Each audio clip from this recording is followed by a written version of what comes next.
تو جس نے زمین کو زندہ کیا وہی مردوں کو زندہ کرنے والا ہے، بے شک وہ ہر چیز پر قادر ہے۔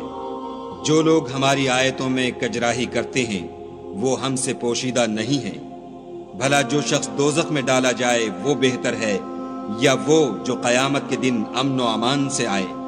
تو خیر جو چاہو سو کر لو، جو کچھ تم کرتے ہو وہ اس کو دیکھ رہا ہے۔ جن لوگوں نے نصیحت کو نہ مانا جب وہ ان کے پاس آئی، اور یہ تو ایک عالی رتبہ کتاب ہے، اس پر جھوٹ کا دخل نہ آگے سے ہو سکتا ہے نہ پیچھے سے، اور دانا اور خوبیوں والے خدا کی اتاری ہوئی ہے۔ حامیم۔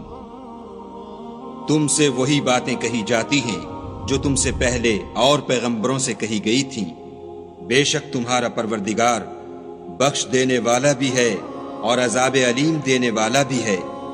اور اگر ہم اس قرآن کو غیر زبان عرب میں نازل کرتے تو یہ لوگ کہتے کہ اس کی آیتیں ہماری زبان میں کیوں کھول کر بیان نہیں کی گئیں؟